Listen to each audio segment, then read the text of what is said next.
Accueillons Dr Marc Zaffran, s'il vous plaît.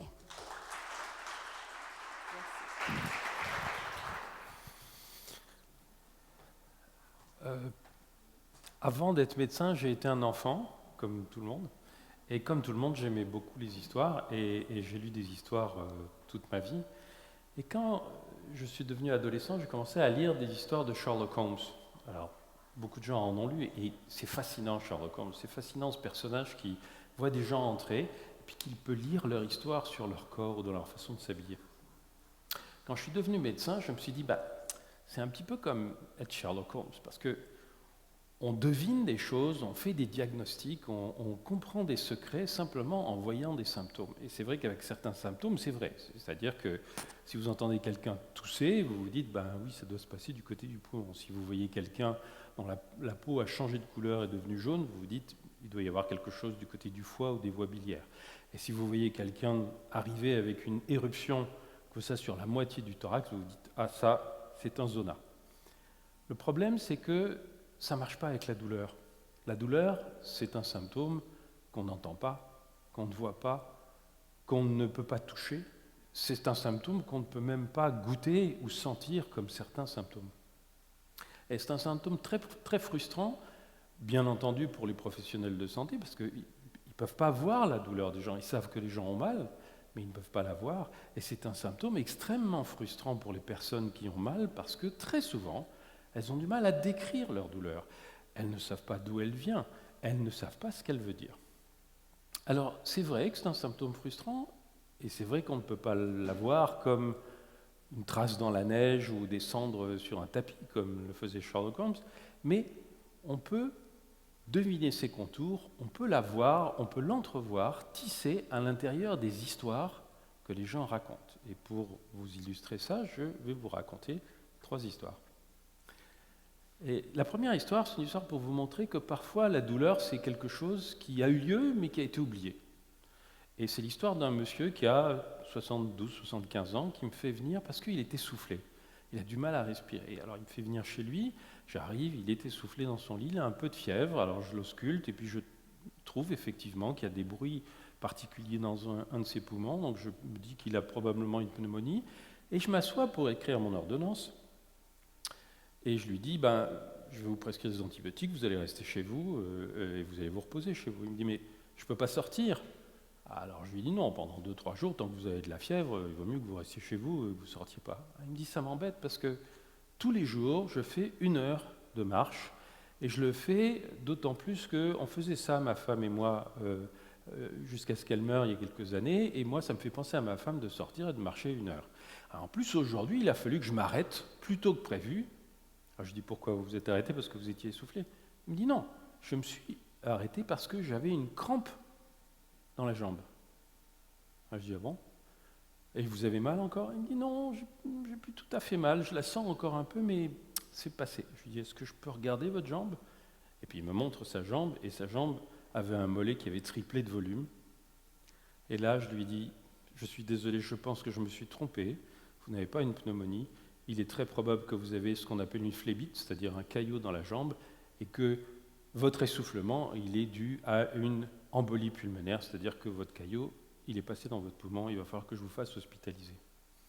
La douleur, parfois, c'est le tout début d'une histoire, et c'est le début d'une histoire qu'on a oubliée. C'est un peu comme le film qu'on est allé voir, qu'on a beaucoup aimé il y a 20 ans, et puis on le revoit aujourd'hui, et on découvre qu'on a oublié le début du film, mais que le début du film nous parle de la suite du film aussi.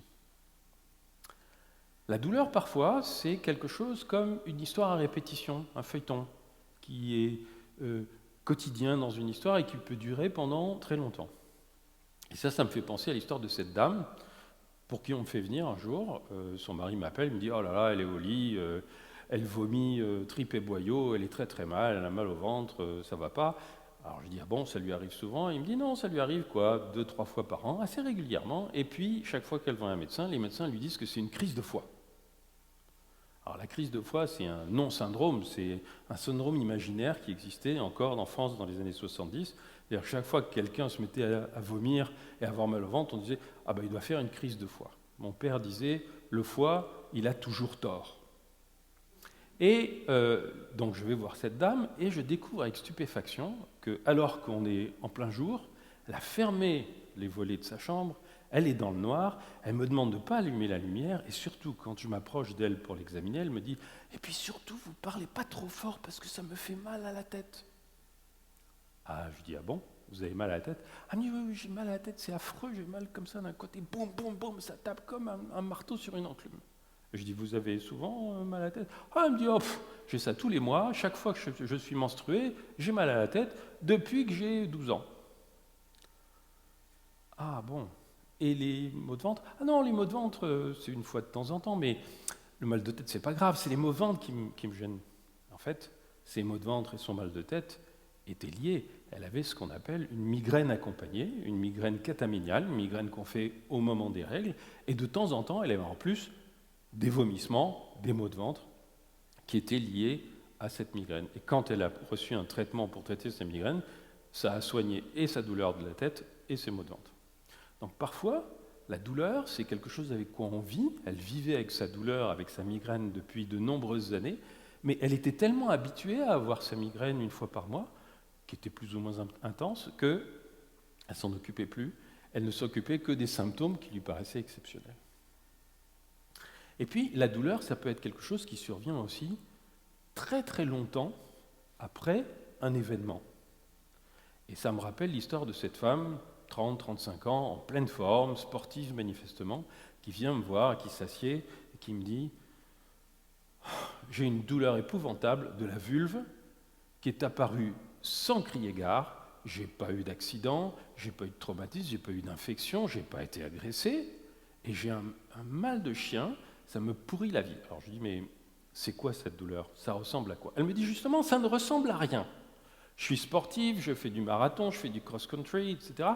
Je me suis foulé la cheville, je suis tombé, j'ai eu des plaies, des bosses, je me suis même fait des fractures de fatigue.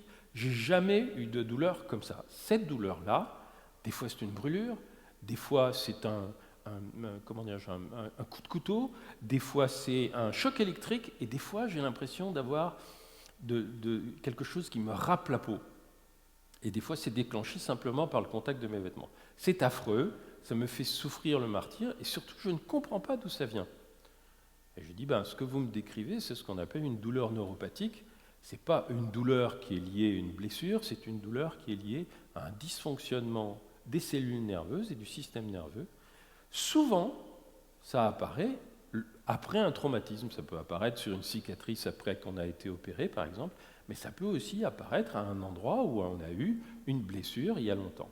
Alors je dis, est-ce que vous me dites que vous êtes sportive? Est-ce que, par exemple, vous êtes tombé parce que vous faisiez de la gymnastique et que vous êtes tombé sur la poutre? C'est un accident qui arrive souvent.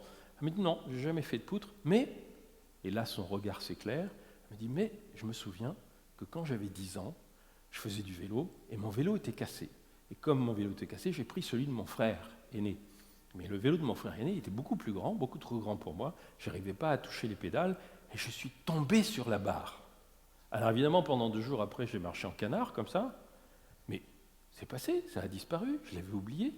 Je lui dis oui, mais votre système nerveux, lui, il ne l'a pas oublié. Et c'est pour ça qu'aujourd'hui, vous avez une douleur neuropathique. Et c'est bien parce que ça ne fait pas très longtemps qu'elle est apparue, donc on va pouvoir la soigner. Mais cette douleur, c'est la mémoire, c'est le souvenir de cet accident qui vous est arrivé. Et donc vous voyez, les douleurs peuvent être tissées à l'intérieur de la vie des gens. Et ça m'incite à inviter les professionnels de santé à faire quelque chose de très simple, c'est-à-dire à se dire un jour qu'il faut qu'ils posent leur chapeau de Sherlock Holmes et puis qu'ils s'asseyent et qu'ils soient le docteur Watson. Parce que le docteur Watson, qu'est-ce qu'il fait? Il écoute les gens raconter leur histoire. C'est lui, le docteur Watson, qui écrit les aventures de Sherlock Holmes. Pourquoi? Parce qu'il écoute les histoires qu'on lui raconte. Et écouter les histoires que les personnes nous racontent, ça nous permet d'abord de trouver le fil de la douleur tissé à l'intérieur de leur histoire. Ensuite, ça nous permet peut-être de le comprendre et de les aider à la comprendre, cette douleur, et de comprendre quel est leur sens. Et ça nous aide aussi, ça nous permet aussi de les transmettre, comme je viens de le faire ce soir. Je vous remercie.